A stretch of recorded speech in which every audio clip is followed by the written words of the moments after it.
No tiene ahora que investigar. ¿Empezamos? ¿Sí? Ok. ¿Listo? Bueno, pues una vez más les agradecemos por estar aquí en la cuarta sesión del seminario, Acercamientos Matemáticos, y ahora toca el turno a Janet Magaña. Janet estudió la licenciatura en Matemáticas en la Universidad Autónoma de Yucatán. Trabajó en teoría de códigos para la licenciatura. Posteriormente vino aquí a la UAM Iztapalapa, estudió la maestría en teoría de números y actualmente está haciendo un doctorado con el doctor Rogelio Fernández y trabaja en teoría de anillos y módulos. Bueno, pues Janet nos va a hablar de todo anillo de división finito, es un campo. Le damos las gracias. Bueno, pues vamos a empezar, ¿no? Bueno, les voy a hablar de este resultado que es un resultado muy bonito en teoría de anillos porque la prueba tiene, pues relaciona varios conceptos de teoría de grupos y técnicas de conteo y aparte son resultados así como que muy simples, ¿no? De entender. Entonces vamos a empezar para que nos alcance el tiempo, ¿no? Entonces vamos a dar primero la definición de lo que es un anillo, ¿no? Un anillo nada más, bueno, vamos a decir que un anillo es un conjunto no vacío A, donde tenemos dos operaciones internas, suma y producto, ¿no? Y vamos a decir que es un anillo si cumplen las siguientes propiedades. El conjunto A con la suma es un grupo abeliano. Vamos a pensar por el grupo abeliano como una estructura como el de los enteros con la suma, ¿no? Como las vocales, por ejemplo, ¿no?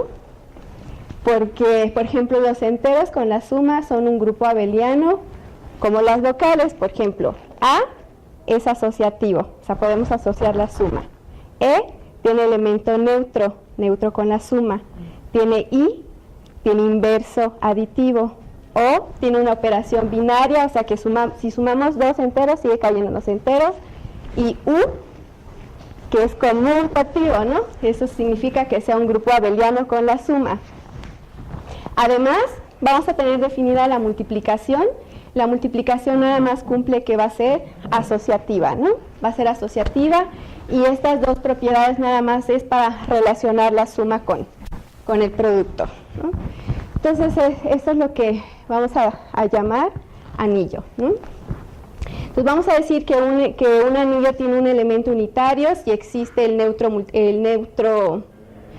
multiplicativo, ¿no? O sea, por ejemplo, como en los enteros, el número 1, ¿no? Y vamos a decir que es un anillo conmutativo si se cumple la propiedad conmutativa para el producto. Por ejemplo, ahorita así con lo que les acabo de decir, por ejemplo, ¿cuáles son los ejemplos más fáciles que se nos ocurren de anillos? Si tenemos que tener dos operaciones, la suma y el producto. Así como que, ¿qué ejemplos? Los enteros ya dijimos, ¿no? Los enteros son un grupo abeliano, podemos sumar, tenemos neutro aditivo, tenemos el neutro aditivo, tenemos el inverso aditivo, es asociativo y podemos multiplicar, ¿no? Entonces, ¿qué otras estructuras conocemos que tengan estructura de anillo? Por ejemplo, pues los números reales, los números racionales, los números complejos, todos estos son ejemplos de anillos conmutativos con elemento unitario, ¿no? Y también pusimos ahí que podía tener o no elemento unitario y podía ser o no conmutativo, ¿no? Entonces el conjunto de los enteros pares, por ejemplo, ese también con las operaciones usuales de suma y producto es un anillo conmutativo, pero este no tiene elemento unitario porque no hay el número, pues no hay el número 1, ¿no? Y el conjunto, por ejemplo, de las matrices, por ejemplo, de 2 por 2, con las sumas usuales de suma y producto que nosotros conocemos con matrices, con entradas, por ejemplo, en los racionales, también son un anillo, son un anillo con unitario, pero que no es conmutativo. Si multiplicamos dos matrices, pues no va a ser lo mismo que, o sea, no conmutan, pues, ¿sí? Entonces vemos aquí que un anillo es con la suma es un grupo abeliano y con la multiplicación es casi un grupo. Lo que quiero decir aquí es que casi un grupo porque a lo mejor no va a tener el inverso con la multiplicación, como por ejemplo con los enteros. Por ejemplo, si nosotros queremos encontrar el inverso del 2, el inverso multiplicativo del 2 es el 1/2, ¿no? Pero 1/2 ya no están los enteros.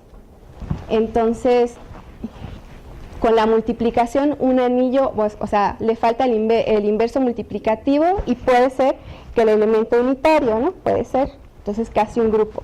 Pero entonces tenemos otra estructura, que es la estructura de campo. En la estructura de campo es lo mismo.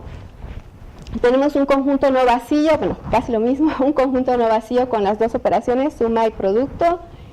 Con la suma es un grupo abeliano, otra vez, como los enteros. Bueno, en este caso sí. Y aparte, el conjunto menos el 0 con la multiplicación también va a ser un grupo abeliano. O sea que en este caso sí vamos a tener el inverso multiplicativo y también vamos a tener el elemento unitario, ¿no? Unitario, el inverso multiplicativo. Y además la multiplicación va a ser conmutativo. A eso lo estamos llamando abeliano. Entonces en la estructura de campo tenemos con la suma un grupo abeliano y con el producto menos el conjunto menos el 0 va a ser un grupo abeliano. Entonces, en otras palabras, un campo lo podemos describir como un anillo conmutativo con elemento unitario y donde todo elemento distinto de 0 tiene un inverso. Por ejemplo, en los enteros ya no forman un campo porque no tenemos el inverso multiplicativo, ¿no? Ahí ya no. Pero los números reales ahí sí son, sí, ellos sí son un campo, ¿no? ¿Qué más decir aquí?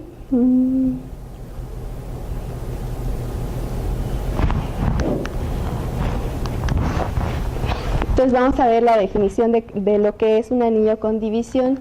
Pues un anillo con división va a ser un anillo con elemento unitario en donde todos los elementos distintos de 0 forman un grupo con la multiplicación, es decir, en donde todos los elementos tienen un inverso multiplicativo. Y la diferencia del anillo con división con el campo es que la multiplicación, o sea, simplemente vamos a tener inversos, pero no vamos a tener que sean conmutativos.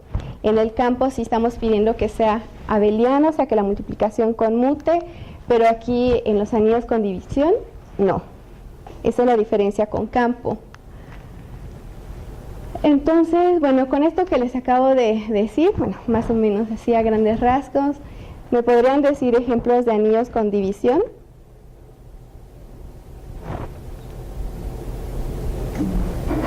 Así de las estructuras que acabamos de mencionar. Pues bueno, se me ocurren los que son, por ejemplo, los reales también son un anillo con división, ¿no? Porque tienen inverso y la multiplicación es conmutativa. Los racionales también, los complejos, pero todos esos ejemplos que les estoy mencionando ahora son ejemplos de campos, todos esos son campos. La multiplicación es conmutativa. Pero ¿cómo podría yo dar un ejemplo de un anillo con división que no vaya a ser un campo? O sea, que sí tenga inverso, pero que no se vea claro que va a ser conmutativa la multiplicación. Las matrices. Pero las matrices no forman un campo. Tienen aunque es que las matrices no todos tienen inverso, ¿no?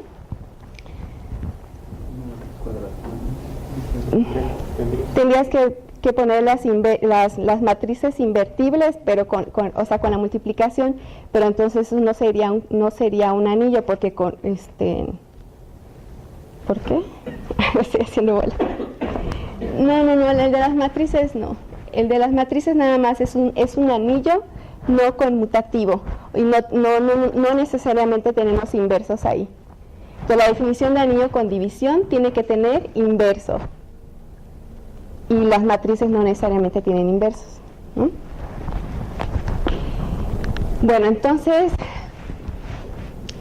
De lo que vemos aquí es de que todo campo es un anillo con división. Todo campo, si yo les doy un ejemplo de campo, seguramente va a ser un anillo con división. Pero al revés, pues no, ¿no? Y entonces el ejemplo que les voy a dar ahora es un ejemplo que se llama el ejemplo de los cuaternios o de los cuaterniones de Hamilton.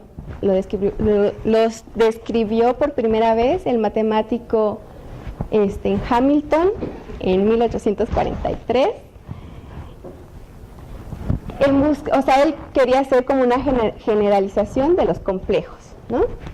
Entonces los define así: H es el conjunto de todos esos símbolos, A más BI más CJ más DK, donde los A, B, C y D están en los reales. Entonces, para que veamos si tiene estructura de anillo, tenemos que definir las operaciones de suma y producto, ¿no? Y ver todo lo que vaya a cumplir. Entonces, si nosotros queremos sumar dos de esos elementos, pues los sumamos así como que coordenada a coordenada, ¿no? Aquí está. A más B prima, así.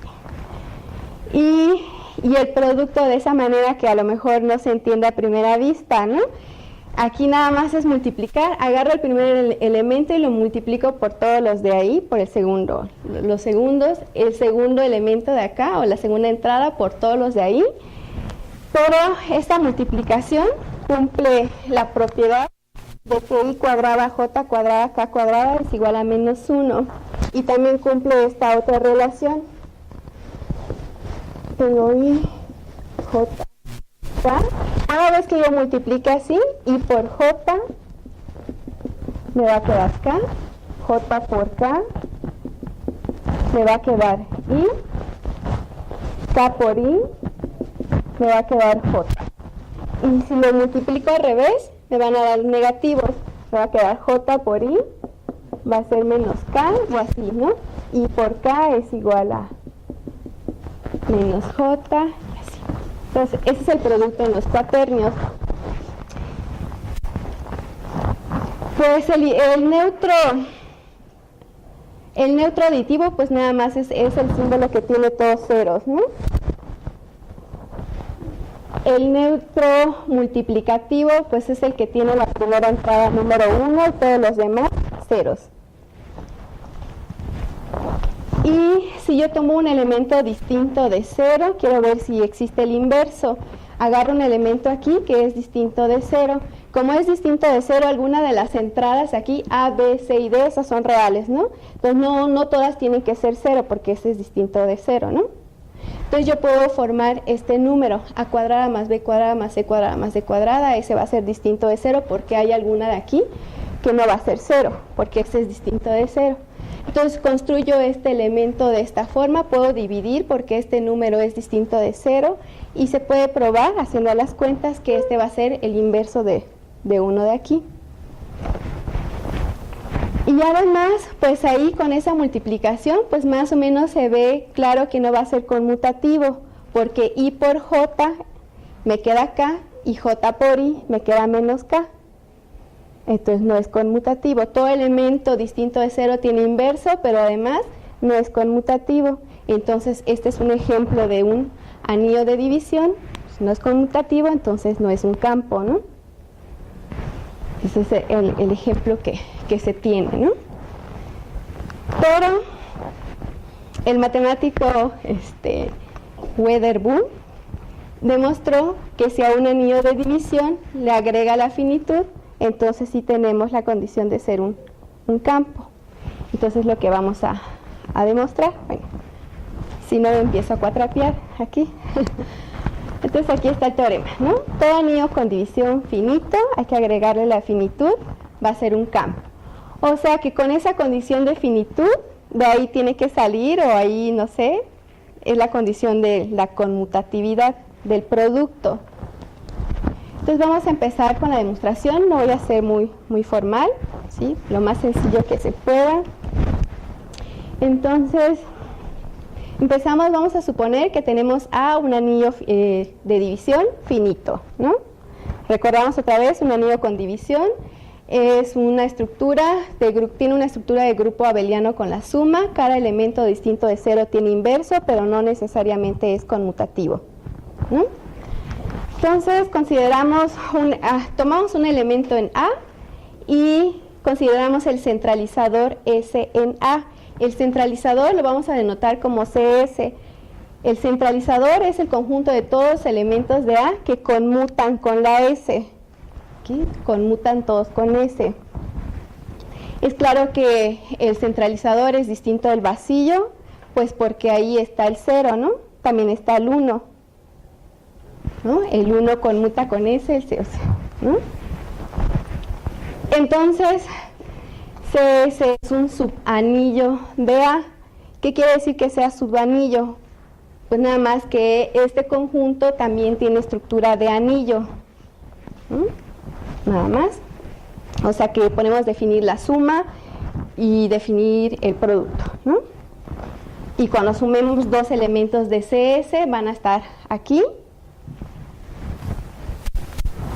Y bueno, y en este caso también se puede probar que es un subanillo con división. O sea que también todo elemento aquí distinto de 0 también va a tener un inverso, ¿no? Entonces es un subanillo con división. Luego consideramos el centro de A. El centro de A es el conjunto de todos los elementos del anillo que conmutan con todos. Son todos los elementos del anillo que conmutan con todos los elementos del anillo. O sea, son los elementos del conjunto que conmutan con estos, ¿no? Como podemos ver aquí, la definición del centro y del centralizador es casi la misma, ¿no? Es conmutativo, ¿no? Solo que la diferencia aquí es que este es para todo A y este no. Este es para todo elemento del anillo y este no. Entonces, con una simple cuenta se puede ver que el centro es la intersección del centralizador. Si quieren, nada más agarran un elemento de aquí y ven que está aquí, en un elemento de la intersección, y uno de aquí debe estar aquí, ¿no? Pero a simple vista, pues tienen la misma definición, ¿no? Entonces, el centro es la intersección de todos los centralizadores, ¿no? Se sabe, no lo voy a hacer aquí, que tenemos una intersección de subanillos. Entonces, este también va a ser un subanillo, que es la intersección de subanillo. También podemos ver que este subanillo, bueno, es distinto del vacío porque pues también el 0 está, el 1 está, es distinto del vacío, es una intersección de subanillos. ¿Qué más? Se puede probar también que es un subanillo con división. O sea, todos los elementos de aquí también van a tener, elementos distintos de 0 van a tener inverso con la multiplicación. Y además, en el centro todos conmutan. Todos conmutan. Entonces, puedo decir que el centro es un campo finito. Porque todos conmutan, tienen inverso, y pues, ¿no? Entonces es un campo finito que está contenido en A. Entonces vamos a suponer que la cardinalidad del centro es igual a Q, ¿no? Eso vamos a suponer. Y tenemos la figurita acá, está aquí, nada más para ver qué es lo que estamos haciendo.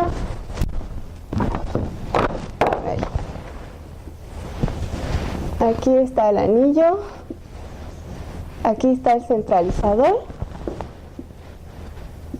y aquí está el centro, ¿no? Aquí está.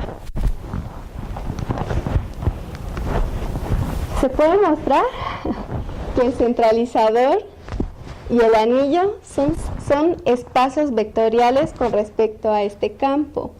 Que sea un espacio vectorial es nada más de que el centralizador y A tienen estructura de grupo abeliano, pero además lo que va a cambiar es la multiplicación. Ya no voy a multiplicar por dos elementos de A o voy a multiplicar por dos elementos de CS, sino que ahora voy a definir una multiplicación de un elemento aquí por un elemento del centro. Eso es lo que significa espacio vectorial. Se puede hacer. Lo único que cambia va a ser la multiplicación, ¿no? Se sabe también, bueno, y aquí el centralizador y A, pues aquí todo es finito, porque habíamos empezado con que A es un anillo de división finito.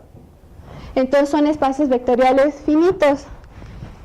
Lo que quiere decir esto es de que cualquier elemento del anillo o del centralizador se pueden ver como un vector.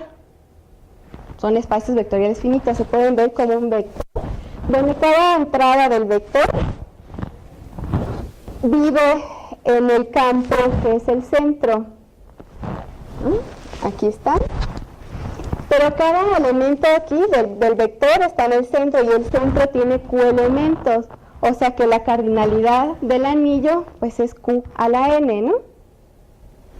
Por cada entrada tengo Q posibilidades y tengo un vector de longitud n. Entonces la cardinalidad de A es Q a la n. Análogamente, como CS también es un espacio vectorial de finito sobre el centro, entonces también puedo decir que la cardinalidad del centralizador es Q elevado a cierta potencia ns, ¿no? Que depende de la S. Pero esa ns tiene que ser menor o igual que n, porque el centralizador está contenido en A, ¿no? Entonces ns es menor o igual que n y además ns tiene que ser mayor o igual que 1, ¿no? Porque pues cs pues no es vacío, ¿no? Entonces hasta aquí tenemos que la cardinalidad del anillo es Q a la n y la cardinalidad, lo voy a poner aquí, la cardinalidad de A es Qn y la cardinalidad de CS es Q a la ns, ¿no? ns mayor o igual que 1. Entonces aquí viene la prueba. Vamos a suponer, nosotros queremos ya llegar a que el anillo con división finito es un campo. Voy a suponer que no es cierto, voy a suponer que A no es un campo, o sea, no es conmutativo con la multiplicación. Como A no es un campo, estamos suponiendo que A no es un campo, existen dos elementos en el anillo tal que, pues que no conmutan. Si conmutaran, pues entonces sería un campo, ¿no? Estamos suponiendo que no lo es, entonces existen dos elementos tal que esa multiplicación es distinta, SA es distinto de AS. Por lo tanto, existe un elemento A que no está en el centralizador de S. El centralizador de S son todos los que conmutan con S, ¿no? Entonces, A no está en el centralizador, quiere decir entonces que el centralizador está contenido en A, pero no es todo A. O sea, que hay un elemento del anillo que no está en CS, ¿no? Entonces, no es todo A. Entonces, el NS tiene que ser menor estricto que N, ¿no? Porque pues no son iguales. El NS era el que venía de la cardinalidad, ¿no? Entonces, NS es menor que N, estrictamente. Vamos a considerar ahora este conjunto, es el anillo nada más, pero le vamos a quitar el 0. Ese es A asterisco, ¿no? Y vamos a definir en este conjunto una relación de equivalencia. Que no sé, una relación de equivalencia es, tenemos el conjunto aquí, A asterisco, es el mismo anillo, pero le estamos quitando el 0. Y lo que vamos a hacer es obtener subconjuntos de este conjunto, donde si todos los elementos que estén aquí están relacionados de cierta forma. Y la relación es que si yo agarro un elemento de aquí, tiene que ser de esta forma, para algún X que está en A asterisco. Entonces una relación de equivalencia lo que nos da es una subdivisión de A asterisco en pedacitos, en subconjuntos de A, de tal manera que si yo sumo todos estos subconjuntos, me queda todo este y además aquí, o sea, este subconjunto es ajeno a este, o sea, la intersección es vacía, ¿no? Entonces estamos obteniendo una partición de A asterisco de esta forma, ¿no? Si yo tengo la partición, yo puedo agarrar un elemento de aquí o cualquiera y este va a ser el representante de este conjunto. Él va a representar a todos los que están aquí. Y entonces a todo lo de aquí le voy a llamar la clase de equivalencia de S. La clase de equivalencia. Ok, bueno, pues sean mis paleros. Esta es la tercera sesión de nuestro seminario y tengo el agrado de presentarles a Cecilia Hernández, nuestra tercera expositora. Los que ya entraron al site, pues ya habrán podido leer que Cecilia se considera una chica 100% UAMI. Ella estudió la licenciatura y la maestría aquí en la UAM Iztapalapa. Actualmente está estudiando el doctorado con el doctor Luis Miguel Villegas. Y sus áreas de interés son la teoría de lógica y teoría de modelación. Modelos y conjuntos. Modelos de conjuntos. Modelos y conjuntos. Modelos y conjuntos. Ok, son sus líneas de interés. Y también se interesa por el álgebra, ¿no? Pero ama más la lógica. Pues en esta ocasión Cecilia nos va a hablar de 6 demostraciones de que el conjunto de los números primos es infinito. Ok, adelante. Gracias, Lupita. Gracias que vinieron. Entonces, como habrán visto en el libro, ¿no? En el libro en el que se está basando todo este seminario, la primera demostración es esta, ¿no? El primer tema es este justo, ¿no? 6 pruebas de que el conjunto de los números primos no es finito, por algo es el primero, es uno de los temas que les interesó desde los griegos, ¿no? Es uno de los temas fundamentales, los primos aparecen en todos los lugares, muchas áreas lo abarcan. Entonces está bien interesante estas 6 demostraciones porque hay demostraciones de aritmética básica desde Euclides, demostraciones de cálculo básico, de teoría de grupos, de topología también. Entonces vamos a ver las 6 demostraciones que habían elegido aquí, los que escribieron el libro, y vamos a empezar con la de Euclides. Entonces la de Euclides pues está en su libro, en su compilado de los elementos. Obviamente el compilado de los elementos no quiere decir que tenga algo de geometría, ¿no? Sino simplemente pues todo lo recapituló ahí, la aritmética. Recuerden que en ese entonces todavía no sabían cómo fundamentar bien la aritmética, entonces la metieron toda junta junto con la geometría y la teoría de números, ¿no? Y pues bueno, entonces vamos a ver la demostración de Euclides primero. Entonces, ¿qué es la que siempre vemos al principio de cualquier tema que vamos a ver? Siempre que ven la demostración de que el conjunto de los números primos es infinito, se ve la de Euclides. Entonces vamos a verla de 2 maneras. Vamos a verla de la manera que la escribió él y de la manera que se traduce ya en aritmética. Entonces, ese B gordito va a ser nuestro conjunto de los números primos. Entonces el teorema que vamos a demostrar es que P es infinito. Bueno, aquí nada más para que vean. Algunos primos hasta el número 500, 600 más o menos. O sea, hay muchos algoritmos para seguir calculando primos, ¿no? Pero bueno, para que los vean ahí. Son un montón, ¿no? O sea, no se pueden poner todos, obviamente, porque es infinito. Entonces vamos a empezar con las demostraciones. Esa es la demostración de Euclides, es la demostración, como les decía, la que siempre se ve al principio, cuando quieren demostrar que es infinito el conjunto de los primos. Entonces, ¿qué es lo que hacemos? Pues suponemos que es finito, y entonces tomamos desde P1 hasta PR el conjunto de todos los primos. Luego formamos su producto, y a ese producto le sumamos un 1, y ese es mi n. ¿Okay? Entonces, hay 2 posibilidades, o que n es primo, o que n sea un número compuesto y que tenga un divisor primo. Entonces, si n es primo, obviamente es mayor que cada pi, ¿están de acuerdo? Pues porque ya teníamos enlistados a todos y n es el producto de todos ellos, entonces n tiene que ser mayor que cada pi, y entonces ya tendríamos un nuevo primo más grande que ellos, entonces no podría ser finito, ¿no? Si no es el primo y entonces tiene un divisor primo, se demuestra que ese divisor primo no puede ser ninguno de los pi's. Entonces, ¿por qué? Pues también lo podemos demostrar por contradicción. ¿Cómo lo demostramos por contradicción? Bueno, si ese divisor, ¿no? Tienen ese divisor de P divisor de n. Entonces, como es divisor de n y también es divisor de los P, de este producto de P1 hasta PR, ¿por qué? Porque estamos suponiendo que es uno de los P's, entonces también divide ese producto, entonces divide los dos, ¿no? Entonces, si yo paso restando este para acá, ¿no? P también tiene que dividir al 1, ¿no? Lo cual es una contradicción porque P es primo, recuerden que los primos son distintos a 1. Esta es la demostración de Euclides, ¿no?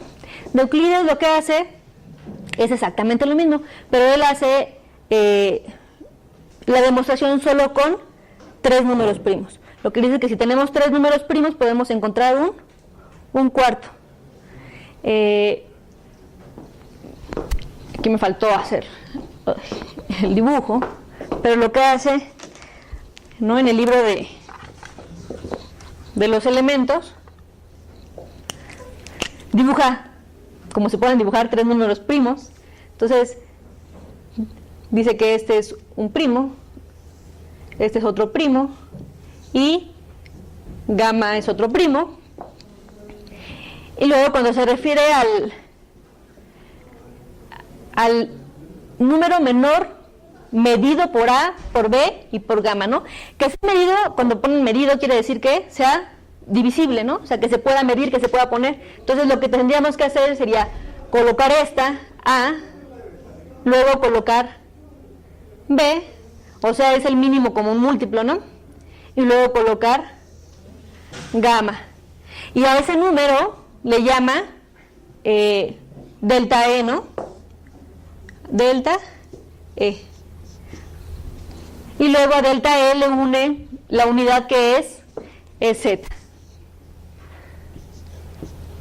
Y es exactamente lo mismo, ¿no? O sea, la otra es una traducción nada más a la manera actual de escribir los números, ¿no? Pero es exactamente lo mismo. Toma los números, toma su mínimo común múltiplo y luego le añade la unidad. Y luego pues lo que dice ahí es que si no es primo, entonces tiene que ser medido por alguno, y ese es el H, que el que mide, o sea, el otro primo que divide a todo el trayecto desde delta hasta Z, ¿no? Pero bueno, eso nada más es como, la anotación está un poco engorrosa, no vale la pena. Es exactamente la misma traducción que la otra. Me imagino que ya todos han visto alguna vez los elementos, ¿no? Entonces han visto cómo demuestra todo, ¿no? Entonces aquí, aunque no tenga nada que geometría, pues él lo dibuja. Entonces, la siguiente demostración que vamos a ver es esta. Lo que se va a demostrar entonces, aquí en la de Euclides, primero se demuestra que no puede haber un conjunto finito, ¿no? Entonces encontramos una contradicción. Si lo suponemos finito y encontramos una contradicción, aquí vamos a obtener con unos lemas el resultado. Entonces aquí lo que vamos a demostrar es que tenemos una cantidad infinita de números que son primos relativos.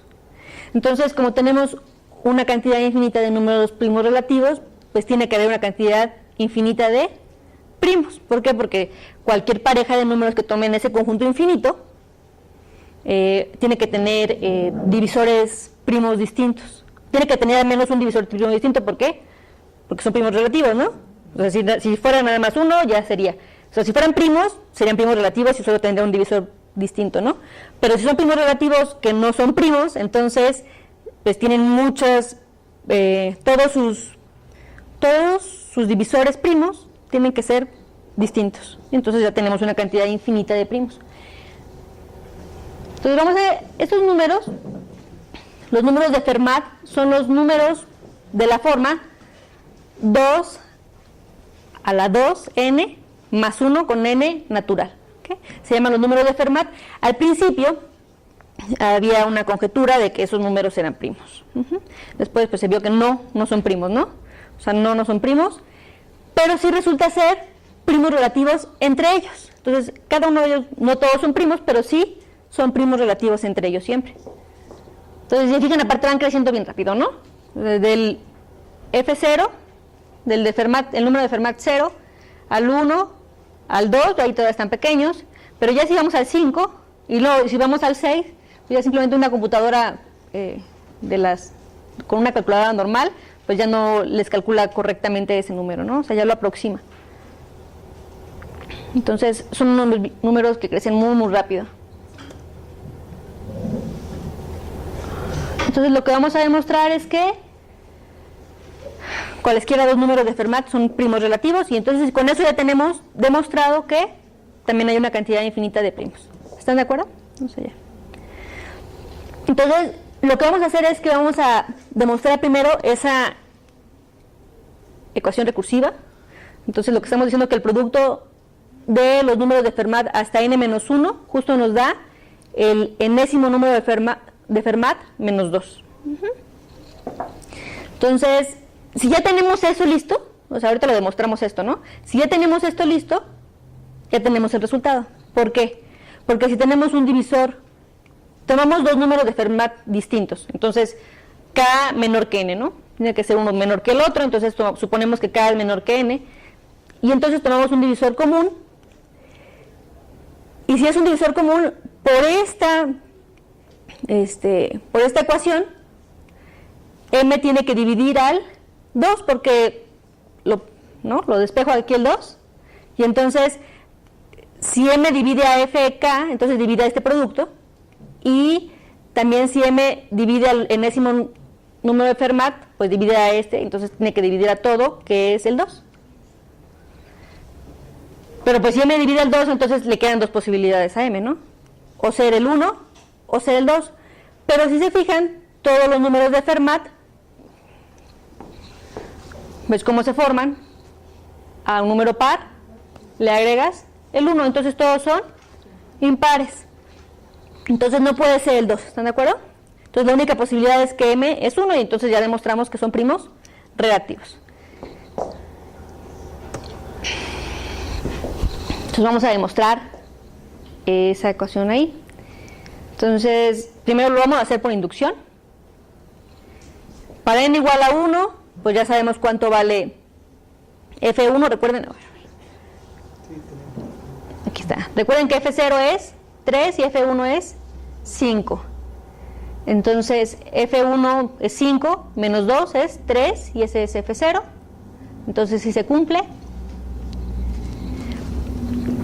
Después lo suponemos cierto para n y lo demostramos para n más 1. Entonces vamos a ir viendo toda una cadenita. Bueno, entonces lo queremos demostrar hasta para n más 1, ¿no? Entonces lo que queremos demostrar es que el producto de los números de Fermat desde el 0 hasta el n nos da justo el enésimo más 1, número de Fermat, menos 2. Entonces vamos a ir viendo la cadenita. Entonces este producto lo descompongo en 2. Después, por hipótesis de inducción, ese producto entre paréntesis, pues justo nos da Fn menos 2 por Fn. Luego me voy a la definición de Fn, y es justo eso, ¿no? Entonces, de aquí para acá nada más hago la suma más 1 menos 2, entonces me da toda esa potencia menos 1, entonces esa cosa es una diferencia de cuadrados. Entonces lo puedo poner así, o así, ¿no? O sea, esa diferencia de cuadrados, pero si ya lo calculo, me da esto. Y entonces me queda así. Y eso justo es el Fn más 1 menos 2. ¿Están de acuerdo? ¿Sí? A todos vieron todos los pasos. Bueno. Entonces, esta es la demostración de Goldbach, que dicen que se la mandó ¿a quién? ¿A Euler? A Euler, ¿no? En carta, ¿no? Una carta. Entonces, con eso terminamos. Y entonces, mira, si se fijan, para demostrar que los números primos son infinitos, pues ocupan muchas más cosas, ¿no? Y demuestran otras cosas quizá un poco más fuertes, ¿no? Pero bueno. Entonces, hasta ahí hemos hecho demostraciones con aritmética y con álgebra, ¿no? Entonces, esta demostración va a ser una demostración con 3 grupos, la cual también está muy bonita. Entonces, ¿la demostró alguien? Decía que no saben quién la demostró, ¿no? Entonces, pues alguien la tuvo que haber demostrado. Pero pues está muy bonita. También está muy ingeniosa. Entonces, aquí ocupan los números de Mersenne, que se parecen un poquito a los números de Fermat, nada más que recuerden que los de Fermat son 2 a la n, ¿no? Y aquí en lugar es 2 a la p menos 1. Entonces vamos a ocupar esos números. Entonces de nuevo lo vamos a hacer por contradicción. Entonces suponemos que el conjunto de los primos es finito. Y suponemos que p es el primo más grande de todos esos. Y consideramos a m, el número de Mersenne, el número de Mersenne, ese, ¿no? Justo, el 2 a la p menos 1. Entonces lo que vamos a demostrar es que si tenemos un factor primo de ese número, de m, entonces tiene que ser mayor que p. Entonces ya tendríamos una contradicción porque supusimos que p es el número primo más grande. Ajá. Bueno, entonces primero tenemos que q divide a 2 a la p menos 1, ¿no? Estamos suponiendo que q divide a s. ¿Están de acuerdo que si q divide a 2 a la p menos 1, entonces 2 a la p tiene que ser congruente con el 1 módulo q? ¿Todos están familiarizados con esto? Con esa notación, bueno, porque sé que es un seminario para inicios de la carrera también, ¿no? Entonces, ¿nadie necesita que les explique qué quiere decir eso? ¿Sí? Entonces, ¿todos los demás saben qué quiere decir congruente? No sé, a lo mejor no saben. Entonces vayan preguntando, si tienen dudas vayan preguntando porque bueno, creo que en lo anterior sí no se había involucrado nada que no fuese aritmética, ¿no? Nada más. Entonces, ¿o de lo anterior a alguien le quedó alguna duda? ¿Y no preguntó?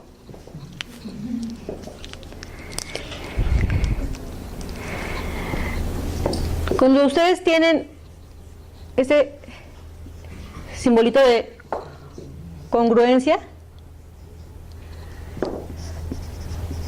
vamos a tratar de hacer una definición así como rápida. Eso quiere decir que A y B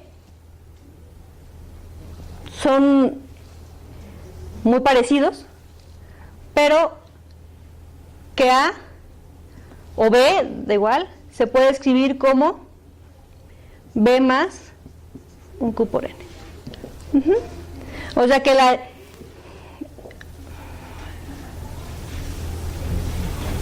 la diferencia, ¿cómo decirlo? La diferencia entre A y B es un múltiplo de N. La diferencia de A y, o sea, esto es equivalente a decir que la diferencia de A y B es un múltiplo de N, o que N divide a la diferencia de A y B. ¿Sí se ve hasta atrás? Entonces cuando lo ponemos así, simplemente quiere decir esto, ¿okay? Que su diferencia se puede dividir por Q. Entonces, pues ya. ¿Otra duda? ¿No? Bueno, ¿están de acuerdo? Entonces ya. Son congruentes módulo Q. Es que tiene más implicaciones en teoría de grupos, pero bueno, así como definición es esa la congruencia.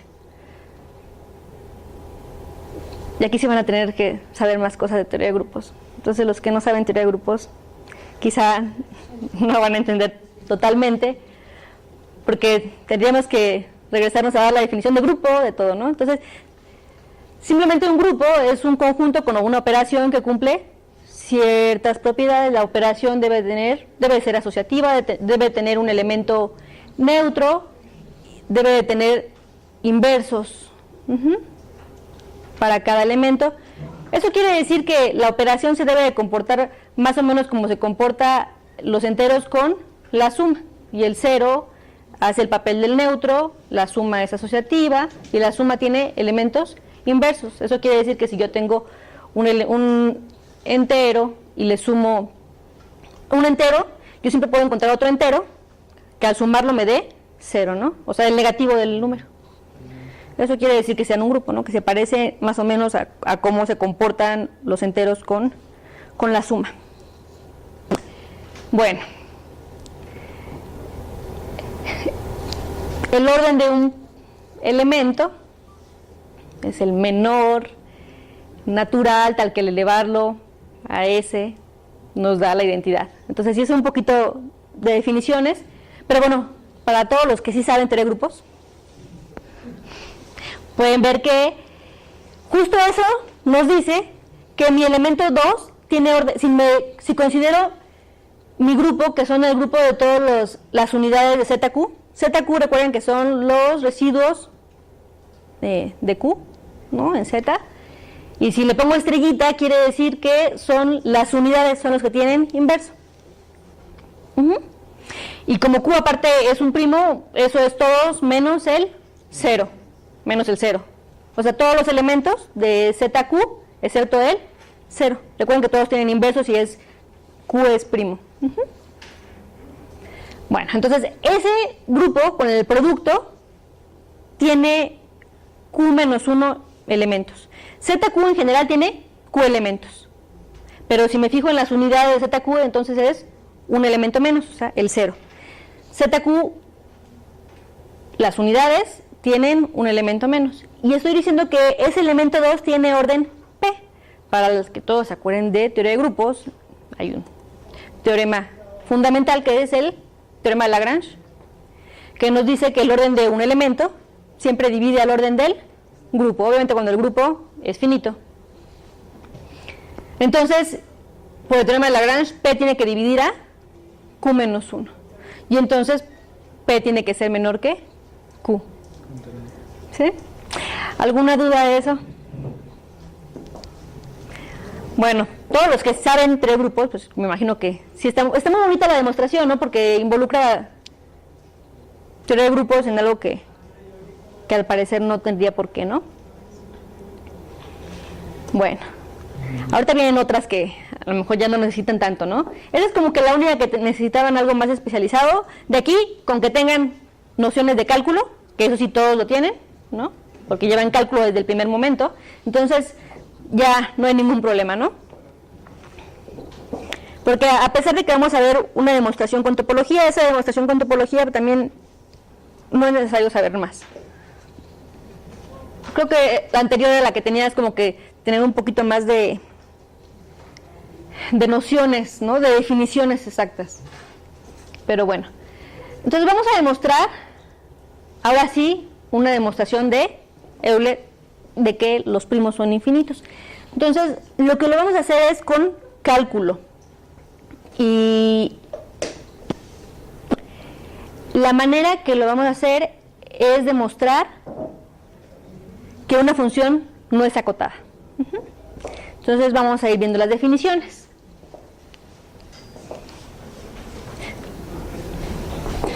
A ver, primero, ¿todos saben qué quiere decir que una función sea acotada o no sea acotada? ¿Sí o no? ¿No? ¿Los demás sí? ¿Todos? Que sea acotada quiere decir que, bueno, puede ser acotada por arriba, acotada por abajo, pero así a grandes rasgos. Por ejemplo, si yo tengo una función que va así, que sea acotada quiere decir que la puedo encerrar, ¿no? En este caso se estoy encerrando por dos constantes. Pero bueno, eso quiere decir. Por ejemplo, si yo me fijo en la función identidad no es acotada, ¿no? Yo no puedo dibujar una aquí abajo, ¿no? Pero también se pueden acotar por otras funciones. Por ejemplo, ahí yo quise acotarla por funciones constantes, pero bueno, si yo tengo, por ejemplo, no sé, algo así, yo puedo decir que esta recta, que está acá arriba, la cota, ¿no? ¿Por qué? Porque siempre está, esta función siempre está abajo de esta. Bueno, eso es lo único que vamos a ocupar.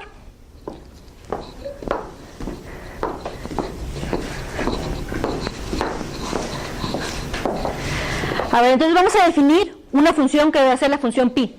¿Okay? Dado un número real, va a ser una función que va a estar definida en los reales. Entonces, dado un número real, yo voy a definir pi de x, así nada más, como la cantidad de números primos que sean menores o iguales que x, nada más.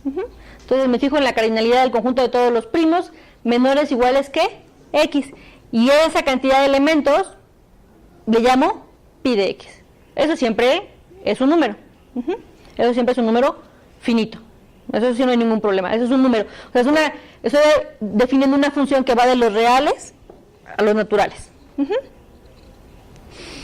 Bueno, entonces ahora después me fijo en el conjunto P y los voy a enumerar en orden creciente, ¿no? O sea, P1 es 2, P2 es 3, P1 es 2, P2 es 3, P3, 5, ¿no? Y así, ¿no?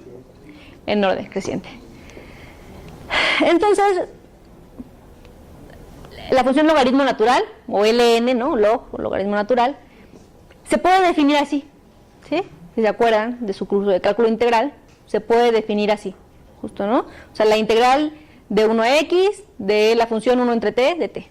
O sea, el área bajo la curva, si dibujamos la función 1 entre t, si dibujamos la función 1, posen para la foto, si dibujamos la función 1 entre t y me fijo